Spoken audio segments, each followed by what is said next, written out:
We shift focus now to our digital segment, where we take a look at the hashtags that created the most noise on social media platforms this week. And we do this with Buchule. Please run us through it. Morning, Sakina. Thanks for having us. The first hashtag we'll look at is hashtag Zuma resigns. The former president did resign on Wednesday night, and a lot of people were excited. Some people were expecting it for him to resign, and some wanted him to stay. So if we look at our Storyfy there with the tweets, it says, the first one says from Uzolisa. The first one says, hashtag Zuma resigns. Thank you, Nwamalala. You will always be my hero, no matter what people say about you. The next one from Ginifa says, I will miss the drama in Parliament, hashtag Zuma resigns. And lastly, this is a tweet from a school teacher who had announced to her pupils that the president did resign, and they showed a lot of excitement, screaming and shouting. And she says, these are the real reactions happening from the people who matter the most around the country, when you know you should have left long ago.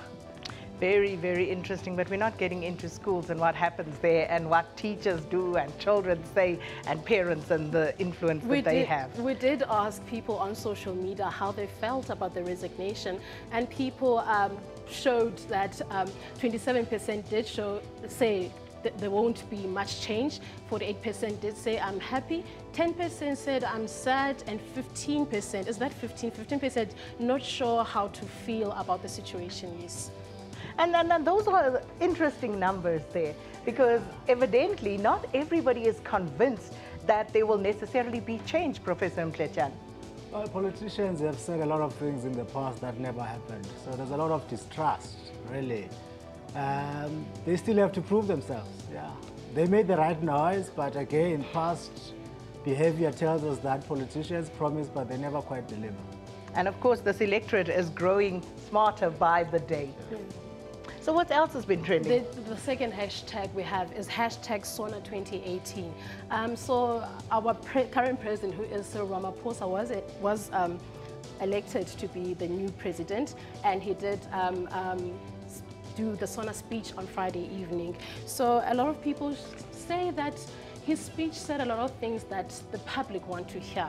It showed hope, some were excited. People are excited to have change in the country. We've had President Jacob Zuma for the past 9 years. It feels good to have a change. And Lamola says, I don't see the need to have deputy ministers in government. Each government department have a director general. Deputy ministers are a waste of taxpayers' money. Hashtag SONA 2018.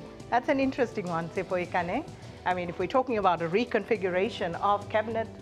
Yeah, the talk is about lean and mean government. I mean, people are talking about the bloated civil service, bloated cabinet from 28 during Big era to about 74 now with the deputy ministers. People are saying we really need to get it trimmed. The next tweet, Sakina, says, SA Twitter must be represented, or else all SONA 2018 speech was just another narrative to make us go to bed. I guess black Twitter, it feels like they need credit for what's happening in our politics today. And with all the summits, we might as well have a social media summit as well. I don't know. Black Twitter will probably be happy with that. Yes. The last tweet says, I agree. The purpose, as mentioned at the SONA 2018 by President Ramaphosa, was for productive agriculture to benefit the economy. GDP is important. And one more tweet that I really liked, Sakina, said, Cyril Ramaphosa is the current hero. He'll soon be the monster. And lastly, will be the enemy of the country. So things can change. As they usually do. Yeah. Well, thank you so much, Buchule, and that's, of course, what people were talking about on the social media platforms. But, of course, the big question, what next for former President Jacob Zuma? Find out more about that when Media Monitor returns.